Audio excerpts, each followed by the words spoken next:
Olá, sejam todos bem-vindos ao Ela Tá On, podcast voltado ao universo feminino. E nós estamos aí no início de 2024, em pleno janeiro, e surgiu uma campanha nova, o Janeiro Branco. Nós estamos acostumados aí com Outubro Rosa, Novembro Azul, Setembro Amarelo, e agora veio o Janeiro Branco. E para falar sobre o Janeiro Branco, eu trouxe uma amiga minha, a Solange Souza, que vai falar um pouquinho com a gente.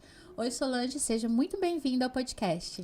Tudo bem, Vânia? Obrigado pelo convite para a gente poder estar falando sobre saúde mental, né? Isso. Janeiro Branco vem falando sobre isso, né? Sobre várias questões relacionadas à saúde. E é uma coisa que a gente gosta muito aqui, que é autoconhecimento, saúde emocional, tudo ligado, né? Isso mesmo. Uhum. Solange, pra gente começar, quem é a Solange Souza hoje? Boa pergunta, né? Começou com as perguntas de psicólogos. Exato. Primeiro a gente tem que saber quem a gente é. Isso mesmo. Então, hoje, como você me apresentou, Solange Souza, eu sou psicóloga, sou mãe, sou empreendedora, tenho uma empresa hoje que é a Clínica Iluminari, que é uma clínica multidisciplinar de psicologia, e hoje eu me vejo como mãe, esposa e empresária. Olha que chique, gente. É poder demais para uma pessoa. As mulheres estão cada vez mais empoderadas, né? Isso é verdade. E isso faz muito bem, inclusive para a saúde mental, né? Claro. Fazendo gancho. Eu acho que se sentir útil é uma coisa importante, né? Melhora muito a saúde mental. Isso mesmo. Tá, Solange, vamos definir aqui para as pessoas o que é o Janeiro Branco, para a gente começar. Janeiro Branco, Vânia, é uma campanha nacional. Já tem alguns anos que ela existe, se eu não me engano é de 2014 por ali, e no ano passado foi instituída uma lei que determina que janeiro seja o mês da consciência em relação à saúde mental. Então, é um mês voltado à conscientização da saúde mental. Então, nós temos várias ações durante o ano, né? Como você falou, Outubro Rosa, prevenção do câncer, Novembro Azul, prevenção do câncer no homem, e outras campanhas também. Na psicologia, né, na saúde, nós temos nessa área a questão do Janeiro Branco, onde são fornecidos mais palestras, a população tem um pouco mais de conscientização em relação à saúde mental e o quanto é importante a gente olhar para nós com amor, com respeito, observando os nossos limites, observando o que nós podemos fazer para melhorar algumas condições, principalmente na área emocional, que geralmente todo mundo olha para o físico, né? Tem várias retrospectivas em janeiro, que se a gente for pensar por que da escolha do janeiro? Janeiro é um mês onde nós paramos para fazer metas para o ano, onde nós olhamos para o ano anterior, o que acertamos, o que erramos, quais as dificuldades que enfrentamos, o que podemos melhorar. E a campanha foi escolhida justamente no mês de janeiro por ter essa pegada mais de organização para o ano, organização que eu vou ter para minha saúde, como eu vou poder mudar um pouco os hábitos, né? Ou seja, além da programação de metas e objetivos de 2024, a gente inclui aí em janeiro as metas para uma saúde mental mais equilibrada. É isso? Exatamente. Esse deveria ser o primeiro item, na verdade, das nossas metas, né? Melhorar a saúde mental, consequentemente eu melhoro outras áreas de vida, né? Eu melhoro no meu trabalho, eu melhoro como responsável na minha família. Se eu não estou bem emocionalmente, se eu estou fragilizado, automaticamente as outras áreas de vida também vão estar fragilizadas, né? A gente tem muitos exemplos disso em empresas, por exemplo, os quadros depressivos, ansiosos, que têm aumentado muito, levando à questão do burnout, onde nós percebemos o quanto a saúde mental é importante. Quando nós não olhamos para a nossa saúde mental, olhamos somente para o físico ou somente para uma das áreas de vida, a gente deixando a área principal, vamos dizer assim, da saúde mental, o restante não funciona bem, né? Esse é um ponto, né? E há quem diga que a saúde mental é o ponto inicial de muitas doenças físicas, né? Com certeza. A gente tem a psicossomática, né? A psicossomática. Isso. Então, na psicossomática, a gente tem muita explicação de várias doenças, né? Físicas. E a gente tem sintomas físicos, tanto na ansiedade quanto em outros transtornos, que inicia pelo físico, mas também a observação dos transtornos a partir do que ele promove na mente, né? Da dificuldade que a gente tem. Então, por exemplo, o caso de ansiedade. Um dos primeiros sintomas que as pessoas observam é um formigamento na mão, é uma boca seca, uma inquietude. Porém, quando você para observar, os sintomas não são somente físicos, eles também são emocionais. Eu tenho uma dificuldade maior para tomar decisão, eu tenho uma dificuldade maior para realizar ações, a insegurança, medos. Então, isso pode, com o tempo, se tornar patológico, né? Então, a gente olhar para a nossa saúde mental com mais cuidado, olhar para nós com mais amor, com mais respeito pelo que vivemos, pelo que somos, ajuda com certeza a minimizar esses efeitos. Ah, com certeza. Tá, e assim, se fosse para você hoje descrever, o que seria a saúde mental? Se a gente for pegar um conceito da própria Organização Mundial de Saúde, que é um conceito bem objetivo, ele diz que a saúde mental é eu conseguir lidar com todas as coisas que eu preciso no meu dia a dia. Ou seja, eu preciso estar bem comigo mesmo para eu estar bem com o outro, né? Difícil e complexo. Pois é, agora eu penso, tem aquele ditado, né? Tem aquele memezinho na internet que diz assim, eu não sou louca, são os outros que me deixam louca, né? Exato. E como é isso? Porque, tipo, como é que você vai equilibrar o teu turbilhão? Principalmente nós, mulheres. A gente se preocupa com o filho, com a casa, com a refeição, com uma empresa, com o trabalho, com o marido, com o funcionário, com o colaborador, a conta que tá para vencer e o banco que precisa conferir a conta. E aí? E aí a gente precisa realmente de estratégias, né? Estratégias para poder dar conta até certo ponto. Eu sempre falo para os meus pacientes assim: nós fomos ensinados pela sociedade que nós temos que dar conta de tudo, principalmente a mulher. A mulher tem que dar conta da família, da casa, do trabalho, das dificuldades com os colaboradores, né? E com tudo mais. Porém, nós não precisamos dar conta de tudo. Nós temos que selecionar aquilo que é preciso resolver com mais propriedade, com mais urgência, mais prioritário. Então, o primeiro passo é saber o que eu tenho de prioridade, o que eu tenho de urgência, o que eu tenho de emergência, para que eu possa lidar. E claro, se eu não estiver olhando para a minha saúde mental antes, eu não vou estar conseguindo fazer nada disso. Eu preciso ter um autocuidado, ter autoconhecimento para que eu possa saber até onde é o limite da minha emoção, até onde eu consigo fazer determinada ação ou determinado comportamento, para eu também aprender a dizer não. Porque se eu não souber dizer não, por exemplo, nas demandas, você pode delegar uma função para um familiar, ou para um outro funcionário, ou para uma outra pessoa.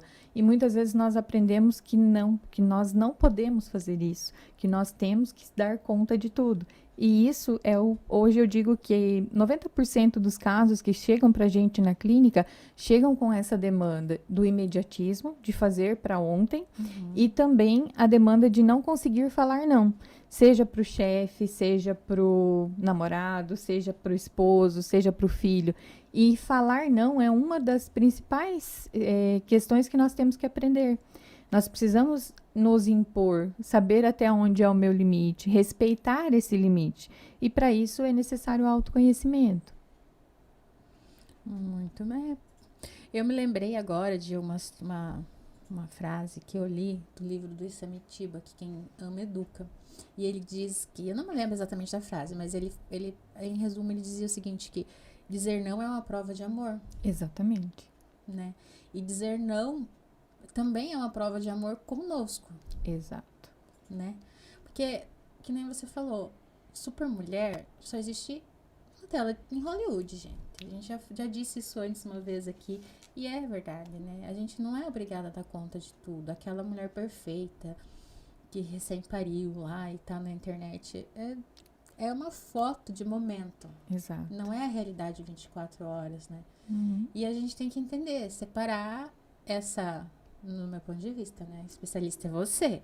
Mas, do meu ponto de vista, a gente tem que tentar separar o que é a nossa vida real do que é aquilo que a gente vê na internet, na TV, nos filmes, novelas, porque não é assim que funciona, né? Exatamente.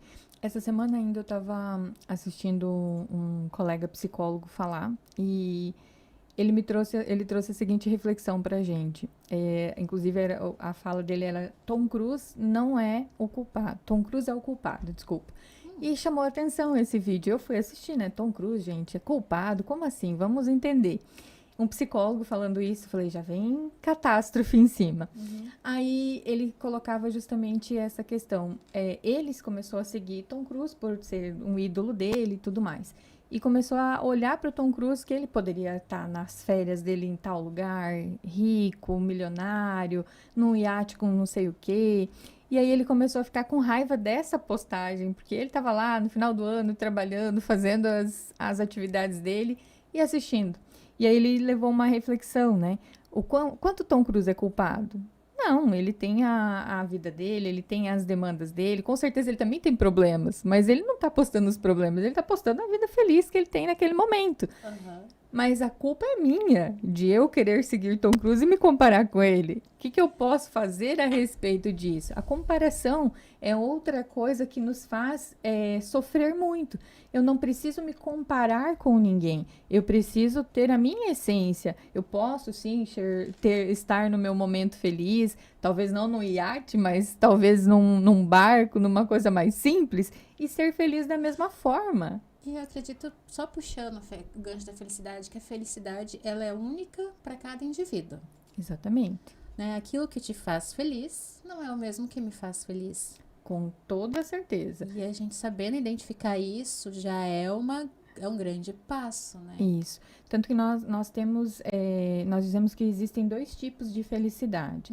A felicidade hedônica, que é onde nós temos momentos felizes, por exemplo, com uma comida, com um brinquedo novo, por exemplo, uma criança, um sapato novo, uma bolsa nova. Esses momentos fazem feliz.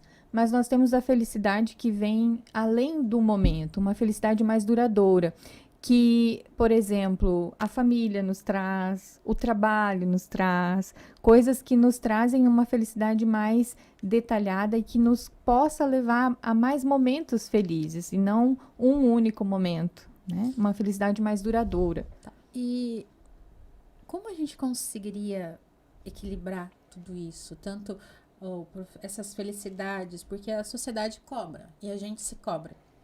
A mulher se cobra muito e também é muito cobrada, tanto por essa fase do empoderamento que a gente está vindo, que as mulheres estão cada vez mais empoderadas, isso é ótimo, mas elas estão também com cada vez mais responsabilidades e cada vez mais sobrecarregadas com esse turbilhão de coisas. Como é que a gente faz para equilibrar essa demanda que a gente tem de ser feliz, de se cobrar, com o trabalho, com vida, com o mundo. Com o mundo, com né? O mundo. Exatamente. Voltamos lá naquela primeira etapa, né? O autoconhecimento. O autoconhecimento, ele vai trazer para nós várias áreas para que nós possamos estar construindo de uma forma positiva. Então, se nós formos analisar a nossa vida, nós temos várias áreas, por exemplo, trabalho, família, espiritualidade. Todas elas nós queremos que elas estejam ali a 100, no nível 100, no nível máximo. Acho que a maioria das pessoas já fez o teste da roda da vida, né? E aí a gente olha para aquela roda e fala assim, como que eu vou fazer tudo isso ser 100%? Nós não vamos fazer ser 100%. E nós precisamos entender isso, principalmente olhando para nós que temos filhos, família, empresa e tudo mais. Nós precisamos elencar, como eu disse antes, algumas prioridades para que nós possamos trabalhar em cima delas, melhorar esta determinada prioridade. Por exemplo, a área espiritual. Vou me conectar mais à minha crença religiosa, à minha crença espiritual. E aí eu trabalho isso por um tempo, depois eu vou trabalhar para outra área e estabilizando as áreas. É muito difícil, eu não conheço nenhuma pessoa que consegue equilibrar 100% em tudo. Eu acho que é impossível, falando realisticamente. Então, o autoconhecimento, ele promove que você possa identificar quais as áreas que você tem mais dificuldade, as áreas que você precisa treinar. Como eu falei antes, a questão do não, está muito relacionado à autoestima. Se eu tenho uma autoestima baixa, eu geralmente não consigo me empoderar, não consigo falar não consigo executar as ações por conta da insegurança, por conta de várias questões.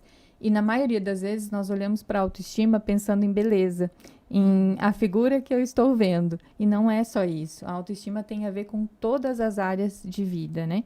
Então nós precisamos ter esse autoconhecimento para compreender o que eu preciso, quais as minhas necessidades, quais as minhas dificuldades, quais as minhas potencialidades. A partir disso, eu consigo traçar planos, né? E isso, é claro, né? A gente pensa, seria o mundo ideal se todos fizessem terapia, né? Que a gente pudesse auxiliar todos com a terapia. Mas ainda é um fato que nós não temos ainda como chegar a todos. Hoje a gente tem muito mais conhecimento através das redes sociais também, é levado muito trabalho como o teu trabalho, que traz autoconhecimento, mas ainda não a nível que todos precisaríamos ter, né? Verdade. Tanto que um dos objetivos do podcast Ela Tá On é esse, é levar o conhecimento para essa mulher que está nos assistindo, que está ali na sua rotina, e dizer para ela assim, olha, é possível, né? Existe um caminho, existe uma solução, ou existe algo a ser feito, né? Se a gente conseguir, nos episódios que a gente já tem gravado, nos que a gente vai gravar ainda, que a gente tá com bastante coisa legal vindo esse ano, que virar uma chavinha em uma mulher, já vou estar feliz, porque às vezes uma palavrinha que a gente diz aqui hoje vai fazer sentido para aquela mulher. Daí ela pensou, poxa, será que eu tô mesmo cuidando da minha saúde mental? Porque a gente cuida de todo mundo, né? A gente cuida de todos que estão à nossa volta. É casa, é filho, é planta, é bicho, é trabalho, é colaborador. A gente tá sempre preocupado e cuidando de todo mundo. E a gente se preocupa, não, vou fazer só uma academia que vai resolver o meu problema. Mas a academia vai resolver o problema físico dela. Exato. Que às vezes o nosso corpo também precisa se movimentar. Ele precisa daquela atividade. Mas e o nosso cérebro, a nossa saúde mental e emocional, como é que fica? Exato. Às vezes a gente sai abalado, às vezes a gente está em algum relacionamento que a gente não consegue entender, né? Por que age daquela forma, né? E é tudo envolto com saúde mental. Às vezes a gente sai de relacionamentos tóxicos ou sai de uma estrutura familiar comprometida e tudo aquilo não é físico, ele é mental. E esse mental, ele é muito pesado, principalmente para mulher, que eu vejo assim, tem muitos homens, claro. Sim. Que também tem, que a gente acompanha alguns casos, a gente vê, porque as pessoas falam assim, Vânia, mas você só fala de mulher. Eu falo assim, eu falo de mulher porque eu sou mulher. Mas, enfim, tem muitos homens que também têm problemas, que a gente escuta histórias de que passam por traumas e situações que a saúde mental desmorona, né? Isso é verdade. Vânia, uma coisa que a gente pode dar um exemplo rápido para as mulheres pensarem, o quanto que elas estão se valorizando, o quanto elas estão se olhando para si mesma. Quem, por exemplo, tem em casa uma louça que geralmente guarda para visita? Eu não guardo mais. Tem uma roupa que você deixa para sair ou para uma ocasião especial? Essa eu ainda tenho. Ocasião especial é toda hora. É todo dia, É todo né? dia. As pessoas dizem assim, a gente só vive uma vez. Errado, gente. A gente só morre uma vez. Exato. Com exceção de Lázaro, eu não conheço mais ninguém que tenha voltado à vida. Isso mesmo. Eu Entendeu? também não. Então, assim, a gente vive todos os dias. Isso. E nós, a partir das pequenas coisas que nós mudamos, por exemplo, o colocar a louça mais bonita, é para mim. Primeiro eu. É para eu me sentir bem aqui nessa casa. É para eu ter uma refeição legal com aquela louça que eu escolhi com tanto amor e carinho. Por que eu escolho para o outro e não para mim? Então, a gente já precisa moldar a nossa mente já a partir dali, daquilo que a gente vive dentro da casa. Se nós não mudarmos a nossa percepção do que nós fazemos todos os dias, seja do café da manhã que eu preparo primeiro o café da manhã do outro, depois o meu. Primeiro vem o outro sempre. Então, como que eu vou colocar uma prioridade, estabelecer algo, se eu não consigo me priorizar em momentos que necessariamente seriam meus?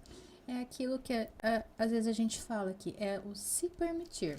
Isso. Se permitir algo por você hoje, nem que seja uma pequena coisa. Que as mudanças, elas começam pequenas. Exato. Entendeu? Então, hoje eu me permiti vamos supor, permitir usar um brinco, me permitir passar um batom. Eu me permiti escolher aquele brinco, eu me permiti escolher aquela cor de batom. Eu fiz Exato. aquilo por mim, eu não fiz pensando no outro. Uhum. E é um primeiro passo, digamos assim, para as coisas irem acontecendo e mudando. Isso mesmo. E se nós não olharmos para cada ação dessa com carinho e com respeito, nós não mudamos. Porque nós sempre vamos entender aquilo que a sociedade nos coloca. Nossa, ela tá de batom vermelho hoje. O que será que ela tá querendo? O que será que ela tá pensando? Por que ela tá com esse batom? Eu E acho aí que começam os pensamentos relacionados à ansiedade. O que vão pensar de mim? O que vão falar a meu respeito? Por que eu vou fazer isso? Como que vai ser se eu fizer tal coisa? E começam com esses pensamentos a gerar situações de medo, de nervoso, de estresse, que podem ocasionar ali inúmeros gatilhos para transtornos mentais. Às vezes você pode ter uma fala de outra pessoa. Eu sempre gosto de fazer uma analogia com o filtro do ar-condicionado. O filtro do ar-condicionado faz o quê? Ele filtra. purifica para que você receba o mais leve possível o ar. Ele é 100% positivo? Não. Quando a gente faz toda a manutenção dele adequada, ele é melhor. O ar é mais saudável ali dentro daquele espaço. Mas ele tem o filtro. Se nós utilizarmos um filtro, né? Eu sempre falo assim para meus pacientes, coloca um filtro. É para mim ou não é? Serve para minha vida? É uma crítica construtiva? É algo que vale a pena eu parar, analisar e tentar modificar? Ok, vale a pena. Se é algo que está me fazendo mal, eu tenho que devolver para a pessoa. Isso é dela, não é meu. A partir do momento que eu começo a fazer isso, é lógico que muda muito o comportamento, porque eu estou mudando a minha forma de pensar. Eu começo a deixar de pensar como os outros me veem e começo a olhar como eu me vejo.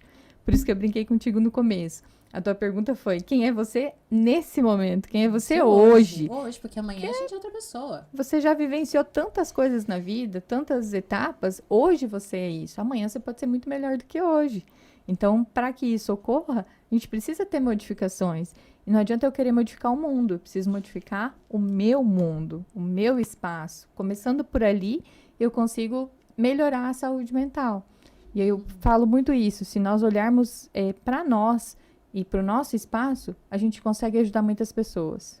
Consegue mesmo, ainda mais que às vezes as pessoas olham pra gente, às vezes a gente acha que não é nada, mas às vezes as pessoas olham pra gente como um ponto de referência. Ah, fulana é assim, eu também tenho que ser assim, eu tenho que seguir assim, eu também tenho que agir dessa forma. Eu já vi muito isso acontecer, né? As pessoas se baseiam muito no que os outros fazem. Então, quando a gente gera um exemplo positivo, seja na nossa vida pessoal, na nossa vida profissional, que a gente tem uma conduta, tem todo um procedimento e a gente deixa isso bem aberto para a pessoa, fala assim, olha, o meu processo ético é esse, o meu comportamento é esse, a minha saúde mental vem em primeiro lugar, eu estou pensando assim, a sociedade não paga meus boletos, sou eu que pago, então tá tudo certo. Se eu paguei, se eu não paguei, é o problema meu. A consequência é sua. A consequência é minha, né? Quem vai pagar juros mútuos sou eu, não é você. Então, Exato. né? Colocar cada um no seu quadrado, né? Isso não é egoísmo. Não. Isso faz parte da saúde mental. Faz parte da saúde É mental. o que a gente colocou antes como o saber se posicionar, o saber falar não, ter o olhar para sua autoestima. Isso tem muito a ver com isso. Como eu me vejo é como eu consigo colocar limites para as pessoas. E nada mais é do que o que você colocou de colocar cada um no seu quadrado é dar limites. Dar limites. Volta à frase de antes do Isamitiba, né? Dizer não ou dar limites é a mesma coisa. Eu preciso limitar o espaço que eu deixo o outro entrar na minha vida. Até que ponto ele me faz bem ou me faz mal. Dentro dessa conscientização do Janeiro Branco de saúde mental e emocional, eu estava dando uma pesquisada, porque agora a gente tem a ferramenta do Google, que é maravilhosa para pesquisar, né? E Isso mesmo. a gente vê muita coisa que pode ajudar. Atividade física, alimentação, tudo influencia na saúde mental, porque um corpo bem nutrido também vai nutrir uma mente mais saudável, isso, né? Isso mesmo, procede com certeza a informação. E hoje a gente tem muitos estudos que colocam a atividade física. Eu tenho um meme, né, que eu fui no médico, o médico me mandou fazer atividade física. Fui num o oftalmo me mandou fazer atividade física. Fui na nutricionista, me mandou fazer atividade física. Fui no psicólogo, me mandou fazer atividade física. Poxa, só atividade física vai mudar minha vida? Não só, mas ela é uma das características, uma das necessidades que nós temos. Nós somos muito sedentários e o nosso corpo não nasceu para ficar parado. Nós temos que estar em movimento. Corpo é movimento. Se nós temos dificuldade em nos movimentar, automaticamente eu vou ter um prejuízo tanto cognitivo, quanto emocional, quanto físico mesmo. Então, a gente pode ter inúmeras consequências pela ação do sedentarismo. Então, é uma das principais necessidades do ser humano hoje. Uma alimentação mais saudável também. Por quê? Nós deixamos de consumir nutrientes que fazem com que melhore a nossa área cognitiva. Por exemplo, as vitaminas que nós consumimos a partir do alimento, por exemplo, vitamina D, vitamina B, tem correlação com níveis de depressão. Então, se eu não estou bem emocionalmente e fizer alguns exames físicos, provavelmente as vitaminas e nutrientes vão estar abaixo. Por isso que a gente insiste tanto com a mudança, tanto na alimentação quanto na atividade física.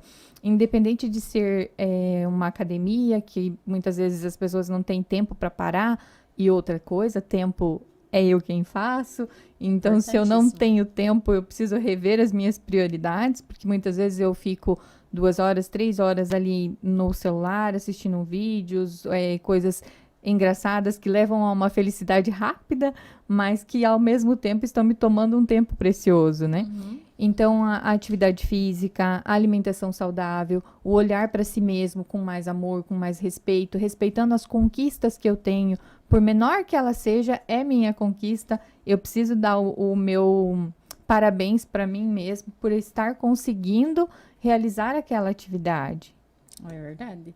É um ponto muito importante. Quando a gente faz atividade física e tem uma nutrição adequada, a gente melhora bastante coisas no nosso organismo, né? Hormônios, serotonina, dopamina. Sono, a gente melhora bastante coisa. Uhum. Isso a gente está nutrindo o nosso corpo, né? E para nutrir a nossa mente, o que a gente faz? Além disso, boas leituras, ter um tempo consigo mesmo, todos os dias, pelo menos ali uns 10 minutinhos, 15 minutinhos, sem a rede social, para a gente sair um pouco do olhar tanto para o outro, querer copiar tanto os comportamentos, ter momentos mais saudáveis com sua família, chegar em casa, desligar o telefone na hora do almoço, na hora do café.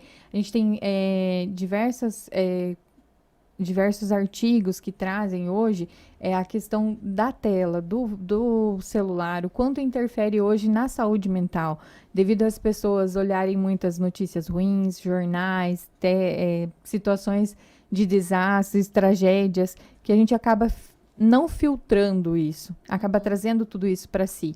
Então, infelizmente, a gente vive num mundo que tem muita desgraça, mas eu não posso deixar de saber dessas coisas. Mas eu preciso filtrar para não carregar tudo isso comigo. Agora eu me lembrei de um livro do Paulo Vieira, que ele fala muito sobre o poder do pensamento, né? Quando você pensa, quando você nutre o teu cérebro, nutre os teus pensamentos, aquilo acaba virando um hábito, uma ação, e acaba prejudicando até a nossa saúde mental, né? Sim. Cuidar o que assiste, cuidar o que ouve, cuidar o que vê. Exato. É muito importante. Não tem problema eu assistir o jornal. Não tem problema eu assistir um filme. Se eu gosto disso e se eu consigo lidar com isso. Mas eu tenho que entender que eu tenho o meu mundo, né? Eu tenho a minha capacidade de lidar com algumas coisas e outras não. E é natural. Algumas coisas nos deixam com mais medo, nos deixam com mais receio, nos tornam mais tristes ou mais felizes em determinados momentos. Mas a gente precisa lembrar que isso são momentos, são situações vivenciadas e não trazer isso como uma realidade o tempo todo. Então, hoje a gente tem muito mais isolamento social, a gente falta esse contato olho no olho, né? Esse podcast é aqui, é presencial, é nós duas aqui uma olhando para outra. Quando que a gente tira tempo para te tomar um café? 15 minutinhos para você, né? Para você tomar um café, ler um livro, a sua companhia é excelente, é a partir dela que você tem que vivenciar, mesmo que seja eu e o meu café, mas eu ter aquele momento ali para pensar no meu dia, ter um tempinho de sono adequado, isso tudo nutre a nossa Eu mente. já fiz essa experiência do café. Eu tirava sempre, agora tá um pouquinho complicado, mas eu sempre tirava o meu momento do café. Eu deixava minha filha na escola, sentava, tomava um café e lia o jornal. Era os meus 15 minutos diário da minha saúde. Nossa, e era maravilhoso. E quando você sai disso, você sai renovada, né? Nossa, é pleno. Pleno, Exato. gente, é muito bom. É, propósito, tem a ver com saúde mental? Tem, com certeza. Hum, Me fala qual que é o teu propósito. o meu propósito hoje é inspirar mulheres. E se você quer inspirar mulheres, você precisa estar bem, né? Precisa estar bem. Se eu não estiver bem, eu não consigo realizar meus propósitos, né? Eu posso ter propósitos diferentes, em áreas diferentes da vida. Sim. Eu posso ter um propósito na minha família, eu posso ter um propósito de vida. E para que eu saiba qual o meu propósito, mais uma vez, eu preciso me conhecer bem. Eu preciso do autoconhecimento, eu preciso entender o que, que é esse propósito e o que, que ele traz para a vida das pessoas. Mas, mais uma vez, para que ele ocorra e eu tenha junto a saúde mental, eu preciso ter limites para o meu propósito também. Porque senão a gente acaba cometendo erros por colocar isso acima de tudo e de todos. Então nós temos que ter um equilíbrio. Eu tenho um propósito de vida, eu busco esse propósito, trabalhar em cima de tudo que vai ser positivo para ele, mas sem esquecer que eu sou a Sol, eu sou a Vânia, eu sou o fulano. Então ter a minha essência, os meus valores e não passar esses valores, não passar por cima desses valores para alcançar um propósito. Isso eu consigo ter uma boa saúde mental e realizar propósitos. Agora, se eu fizer o oposto, né, deixar os meus valores de lado para seguir um propósito, muitas vezes eu vou estar entrando em conflito com a minha saúde mental. Mas aí, se você entra em conflito com você mesmo, eu acredito que não seja o seu propósito. Porque o propósito, ele está envolvido com o seu interior, com os seus, com os teus, com os teus ideais, com as suas ideias, com o que você vive. Isso. Mas será que todo mundo tem conhecimento ou autoconhecimento suficiente para entender dessa maneira? Então, agora é que a gente tem que buscar. Isso. Quando a gente não se conhece, aí a gente não sabe nem por que a gente existe. Exatamente. É igual uma macieira. A macieira só vai dar maçã. Exato. Ela não vai. Não adianta ela querer dar limão. Não vai querer dar. Exatamente. A gente tem que. Gente, é um caminho longo para se percorrer. E um dia de cada vez. E todo propósito gera felicidade. E muitas vezes essa felicidade é momentânea. E muitas vezes ela se torna mais longa, duradoura, né? Uhum. É interessante. Tá, se hoje, pra gente ir avançando um pouquinho no nosso podcast, que o assunto tá bem gostoso hoje. Me diz assim, se você pudesse citar 5 sinais de alertas para uma pessoa que está nos assistindo agora sobre problemas que a saúde mental dela não está em dia. Assim, como é que eu vou saber que não está em dia? 5 sinaizinhos seria irritabilidade. Então, a irritabilidade muito alta, insônia, dificuldades com sono ou sono excessivo também. Se a gente for pensar na questão alimentar, a dificuldade tanto para a ingestão de alimento quanto o excesso, né, de alimento. Então, tanto a dificuldade para comer quanto o excesso da comida pode estar relacionado com as questões de saúde mental. Nervosismo, já me perdi nas contas aí. Nós estamos no nervosismo, é o quarto. E também a questão de se sentir inferior, se sentir culpado por alguma coisa que não sabe o que é, são características que nós temos de dificuldade, alguma coisa ocorrendo, alguma dificuldade, além de outras que a gente pode selecionar ali, mas são essas principais que chegam pra gente. Irritabilidade, nervosismo, cansaço, fadiga em excesso, mudanças de humor, comportamento. São cansaço, a gente tem aquele cansaço físico, que a gente deita, dorme, no dia a gente tá renovado. Isso. Cansaço mental, não. Você dorme e acorda cansada. Exato. É como se você não tivesse passado a noite na cama dormindo, Você né? não desligou, porque Não o sono desligou. ele serve para isso, desligar nossos pensamentos, nosso cérebro, para que no dia seguinte a gente possa voltar ali e tá renovado. É revigorado, né? Revigorado. Isso. Sono serve para que a gente revigore, para que o nosso corpo descanse, para que o nosso cérebro possa colocar, eu brinco, nas caixinhas as memórias, descartar o que não é utilizado. Então, é muito importante que a gente tenha um sono regulado, né? Que a gente tenha um bom sono. E hoje, assim, da mesma forma que eu te pedi 5 sinais de alerta, 5 cuidados básicos com a saúde mental, o que você recomendaria hoje? Voltamos para as questões do psicólogo fornecendo o atestado para atividade física, né? Ótimo. O primeiro. Atividade física. As atividades físicas, principalmente atividades ao ar livre, uma corrida, uma caminhada, que você possa estar trazendo para você um momento de serenidade, um momento de paz ali. Uma boa música, um bom livro, momentos que você possa tirar para você, para que você se conecte com você mesmo, né? A questão do desligar os telefones, as telas, pelo menos 1 hora antes de dormir, para que você faça uma desintoxicação mesmo nesse momento.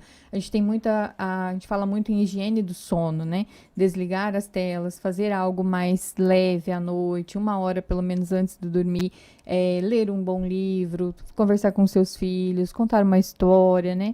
Retomar hábitos que nós deixamos com o tempo, com o excesso de imediatismo. Então, acho que esse é o principal fator hoje que leva a ter tantos efeitos de gatilhos mentais, né? De gatilhos para transtornos mentais. Porque a gente vive num momento de imediatismo. Então, esses são alguns cuidados. Deixar de se fazer de vítima muitas vezes, né? A vitimização também é um problema.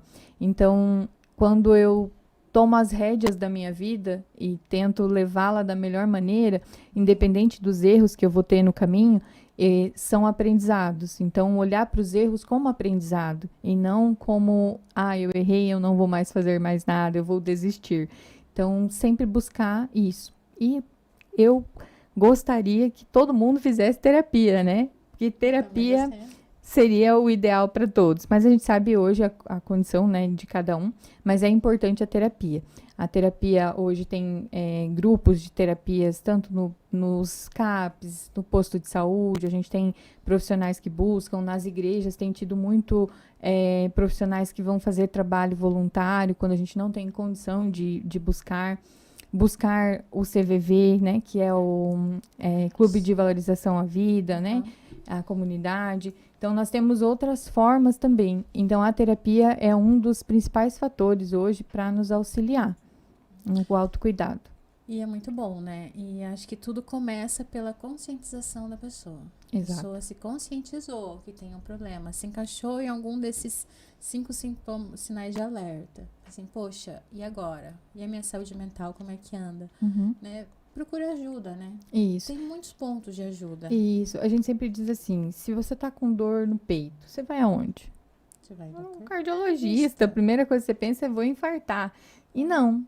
Você pode estar tendo uma crise de ansiedade, você pode estar tendo um fator estressante no teu dia que leva a uma dor no peito. Então, eu nunca vou descartar. Lógico, primeiro a gente vai ver o biológico. Esse coração tá bom, esse coração tá saudável, é físico o problema? Não.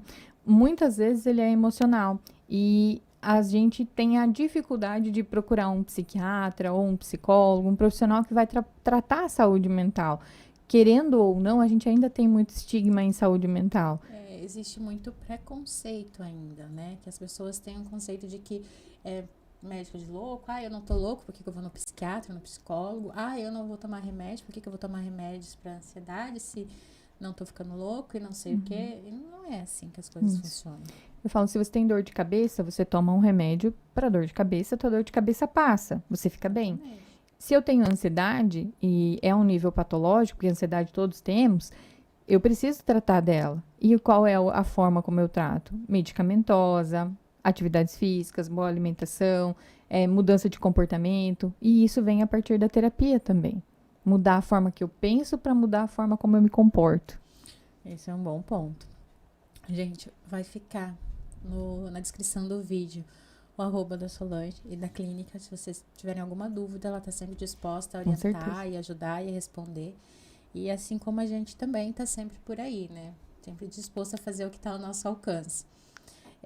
Muito obrigada, Solange, por ter vindo. Foi muito esclarecedor. Eu acho que dá para virar bastante chave aqui com a nossa conversa de hoje, né? Acho que muitas mulheres vão conseguir, né, entender um pouquinho mais sobre si mesmo e sobre esse tema que é tão complexo, que é a saúde mental. Isso Né? mesmo. Equilibrar a nossa vida emocional com a nossa vida financeira, com a nossa vida profissional, com a nossa vida familiar. É tudo um quebra-cabeça muito grande. E saber que vai ter momentos que a gente vai ter que abrir, colocar tudo em caixinhas. E eu falei assim, não, agora eu tô em casa, eu vou abrir a caixinha da casa. Agora é o momento com o meu filho, eu vou abrir a caixinha do meu filho. Agora eu tô na empresa, eu vou abrir a caixinha da empresa. E administrar o seu tempo, as suas caixinhas, a sua vida, para que possa tudo haver um equilíbrio. E entender, 100% a gente não consegue ser. Isso. A gente vai ser o melhor que a gente pode todos os dias, fazer o melhor que a gente pode com o que a gente tem naquele momento. Exatamente. Eu sempre digo que as ferramentas que você tem hoje não vão ser as ferramentas que você vai ter amanhã. Aqui, a gente pode ter trazido insights de várias formas, para várias pessoas de maneira diferente. Uma pega uma parte, outra pega outra, e cada um faz sentido, traz para si aquilo que faz sentido. Então, não tem uma receita de bolo, faz isso, que vai dar certo. A gente precisa olhar para cada um, para cada indivíduo, porque às vezes a minha dor é diferente da sua dor. E não tem certo ou errado, é a tua dor, é a tua vivência que causou pensamentos relacionados àquilo, que trouxe crenças relacionadas àquilo. Então, precisa ser trabalhado em cada crença, em cada situação, cada pessoa. Então, eu acho que o principal objetivo é que a gente possa, através do conhecimento, do autoconhecimento, saber o que é a minha facilidade, o que é a minha dificuldade. Porque aí eu vou saber onde lidar, em que eu posso melhorar, em que eu preciso ter mais ferramentas para poder melhorar, porque tudo a gente pode melhorar, mas precisa das ferramentas adequadas. E o autoconhecimento, a autoconfiança, a autoestima são ferramentas que nos levam a melhorar no dia a dia. Então, a gente tendo mais conhecimento, mais autoconhecimento, eu consigo melhorar em diversas áreas. Muito bem. E o primeiro é o nosso. Ó, gente, se vocês assistiram até aqui, comentem, se inscrevam no canal. Se vocês têm alguma pergunta, alguma dúvida, pode deixar nos comentários. Se você quiser um vídeo sobre algum assunto específico, você manda aqui que a gente vai colocar. E a gente sempre traz histórias também, né? De mulheres que passaram por alguma superação. Então, se você tem alguma história, eu sempre digo que toda história merece ser ouvida e toda história merece ser contada. Porque a sua história pode fazer a diferença na vida de alguém. Né? Então, se você tem alguma história que queira contar, se você tem algum conhecimento que você queira dividir, chama a gente no direct, chama a gente no privado, que a gente está à disposição. Tá? Solange, mais uma vez, muito obrigada por ter participado. E que esse ano de 2024 seja um ano abençoado para a nossa saúde mental. Obrigada, Vânia. Obrigada pelo convite. Um prazer estar aqui com você. E ficar para os próximos convites ali para as meninas também da clínica que vão participar contigo, vão dando sequência, para a gente poder trazer muito conhecimento para todo mundo, né? A Solange deu um spoiler aqui, gente. Vai ter, as meninas da clínica vão vir aí. Cada uma vai falar sobre um assunto específico. Tem muita coisa interessante. Acompanhem, sigam, que vale muito a pena. Vale a pena.